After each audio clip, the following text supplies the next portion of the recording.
which is this Ellison body. So that's partly in Los Angeles and partly in Oxford. They created something called the Global Health Security Consortium. Yes. Together with scientists at the University of Oxford. And it says that the reason for this was to support leaders around the world to help them prepare for the health security challenges of tomorrow. And at that time, he also began giving more and more money to the TBI, the Tony Blair Institute. How much money are we talking here? He was donated, I think, $30 million in the first donation that I found, and then $80 million and then $90 million after that. So it's a lot of money that we're talking about. It's the equivalent to Tony Blair Institute's entire turnover for 1 year. So they're significant amounts of money. This is a really important partnership for Tony Blair. And as you say, they worked together on creating this body in Oxford, where it's a partnership between Larry Ellison's foundation and the Tony Blair Institute with scientists. And the idea is that, and this is central to what Tony Blair has always tried to do, which is how do I make government better? How do I allow governments to be more effective? That's the central. Yeah, but according to Matt Kennard, governments aren't being effective because all these big companies and corporations, private ones, are suing them, taking them to this special shadow courts when they don't do what they're told, when they don't actually, when they're affecting the future profits of private companies. Oh, you're going to affect our potential profits, not even profits you've got, you're going to affect our potential future profits, so we're going to sue you. How is a government effective or more effective when it's actually being run by corporations and steered by corporations? There's private people going in and telling it what to do and how to do it. In nature, we've evolved very differently, and completely different varieties of species, all specialised to do certain things differently. Wouldn't the survival skills of the human race be more well prepared if there was different countries doing things quite differently to see, which one was best? It seems that we are being taken over by a predatory operation where it's all or nothing. Maybe that is the best one and it will outperform everyone else. Maybe that's it. But that's predatory. The nature of that style is superiority. Well, it is predatory because it's actually taking over the other species of forms of government, right? But yet, the thing is that David Cameron, we had all our services, businesses, British Telecom, British Gas, electricity, water. David Cameron, the Prime Minister, said, right, this is all very good, it's owned by a taxpayer, providing us with services. That's what it's there for. If there's no point a water company in telecommunication to provide water and telecommunication for the people, then, what's the point? We need to make this more competitive. We'll sell them off. So now other people are making massive amounts of money out of them privately, and they do sell us services, but, we don't really get much choice, actually. And it's not competitive because then, once we've sold them off, then, these separate competitive ones are all being bought up by BlackRock Vanguard. So how is that competitive? If you're having something competitive, right? If you want to have, 20 different countries that are all competitive, they're all competing to have the best way of doing things or a different way of doing things. Scientists are always trying to come up with new ideas and new ways of doing things, right? That's competitive. Not, okay, right, we're all going to have the same. If you're going to all have the same way of doing things, then how is that competitive? It's if you're saying, let the best win, and then they will all have that, but then it's no longer competitive anymore, right? It has layers and layers of takeover. It's like layers and layers of takeover. But what it's been taken over by is not just, it's like the development of, Bronze Age axes or Iron Age axes or Stone Age axes. It's not merely, now we've got a new smartphone, now we've got an MP3, now we've, record players, going through these.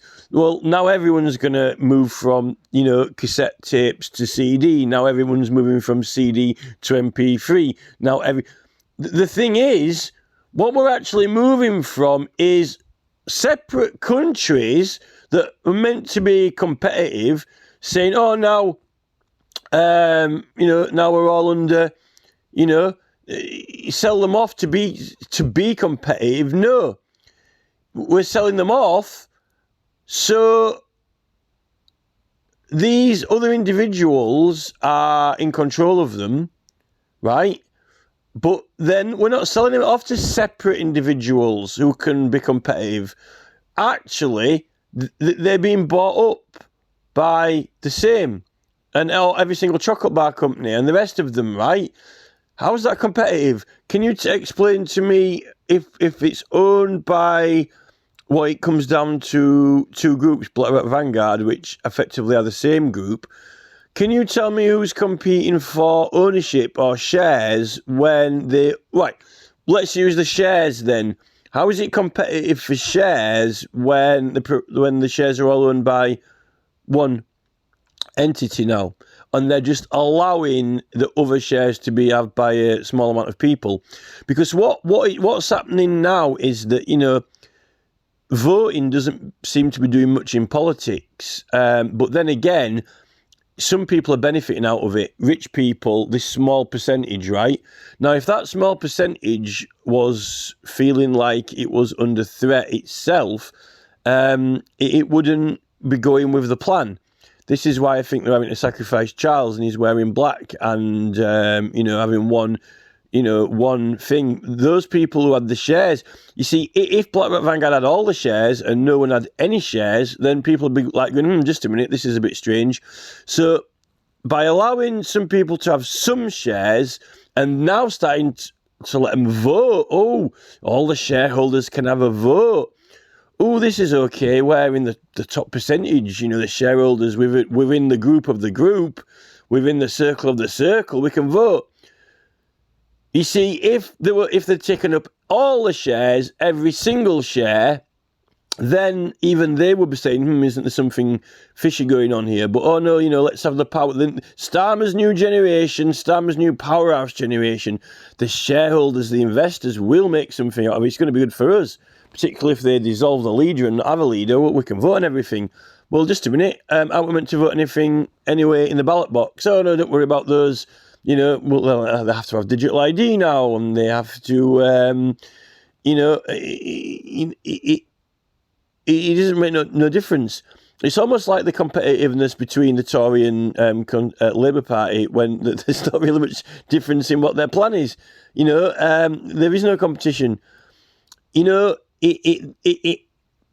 only competition is, it seems to be that there is one force taking over one group, and that group is competing with anything that opposes it. That's not like having loads of different people in the Olympics who are all, 20 competitors and let's have a great competition and, let's see who can win, even if, there's only 2 or 3 of them who stand a chance.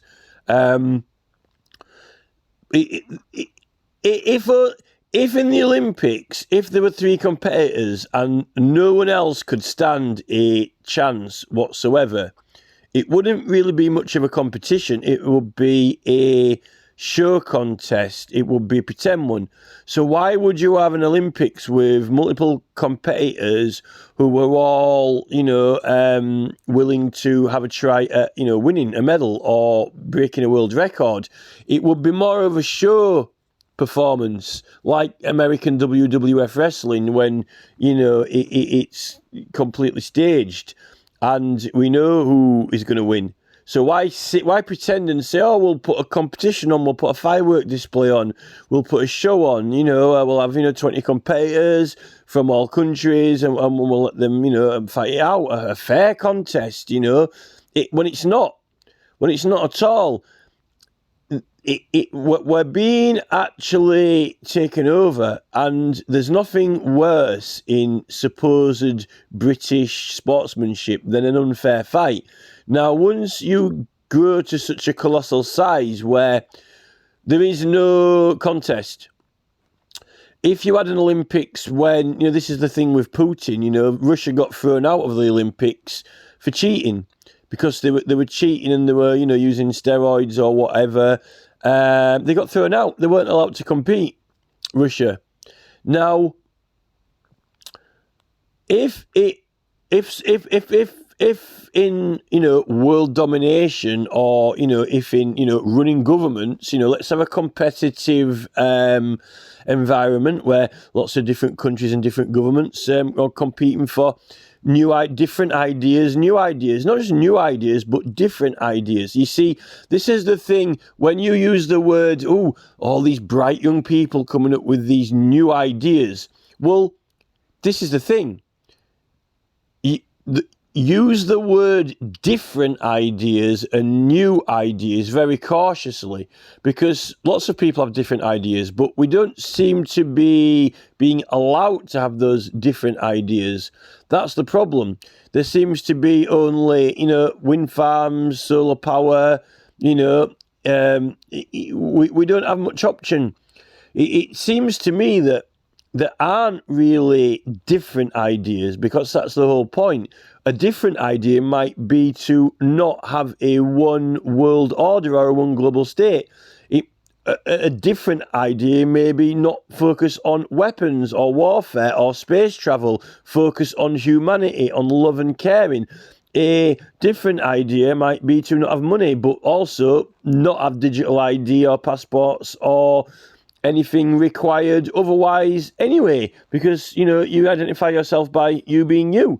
Another idea might be, a competing idea might be, let's not have mobile phones to distract people from real life and healthy relationships, Another idea might be, let's not eat animals, A competitive, if you want to try and purport that it's good to have competitiveness, well, we're clearly being whooped. It's kind of like, it's almost like competing to have the name of the Olympics and the organisation. You can all compete as long as it's in the Olympics. This is it. You can all compete with each other. I'm David Cameron. We're going to sell everything off and have a competitive economy. As long as you're all, as long as BlackRock and Vanguard can have 50% shares of everything, and you're all operating under a new Tony Blair world order, you can be competitive under Tony Blair's New World Order, where all the different country leaders are groomed by Tony Blair to make sure they behave. And if BlackRock Vanguard, the highest percentage holder of all these companies, doesn't like what the other people or shareholders are doing, or what the other governments are doing, then it'll sue them. That's competitive, is it competitive in the courts or what? It's joke.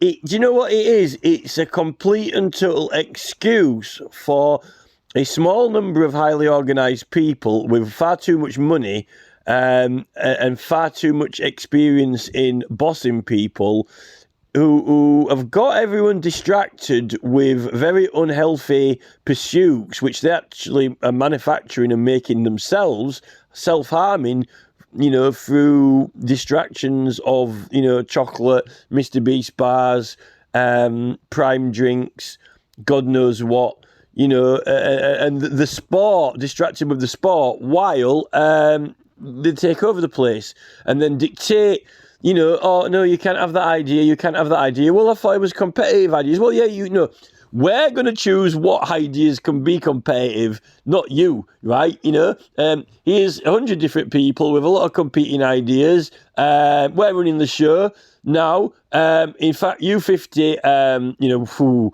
we don't want any of those ideas in here, but the other 50, yes, and compete away. Although we're sponsoring 3 of them, and you haven't got a cat's in hell chance of winning. This is it, the showpiece.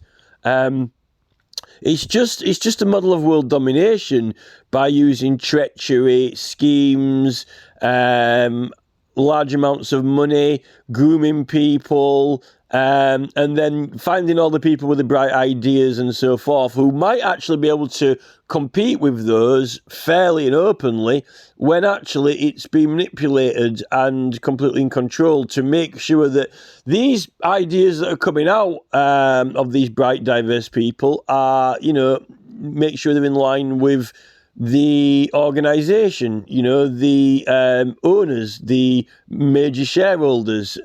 So who's competing with the major shareholders? I'll tell you one thing, right? One thing. Who's competing with Tony Blair? Where's the fair competition? Where's the fair competition with Tony Blair? Who's that? Jeremy Corbyn? George Galloway? Where is the fair competition against the Prime Minister, seeing that he hasn't been elected?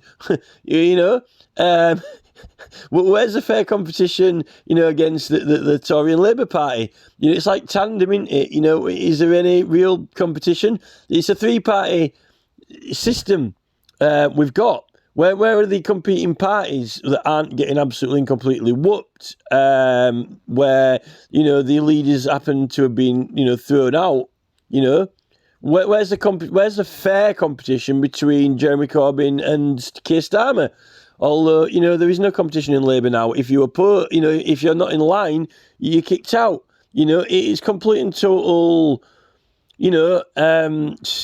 Musk lasers. I mean, why is Musk dabbling with lasers? Now we're getting Hawaii bursting into flames when we've got various military lasers. Oh, Elon's shown us how to do it. Oh, look there, Elon's come up with a couple of lasers. Oh, have a look at that.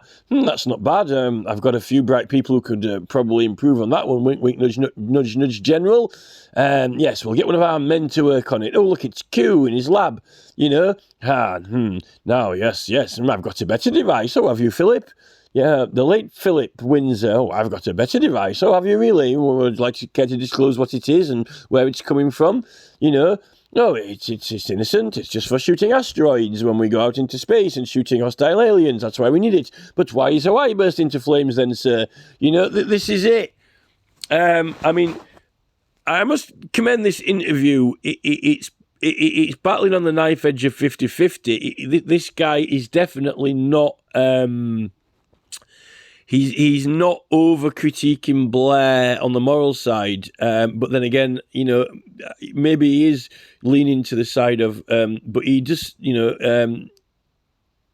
sucking up to Blair. But I have to admit, I get the feeling that he's been honest, this guy, and actually telling us the truth. And the host seems also quite legitimate. I've never seen this channel before.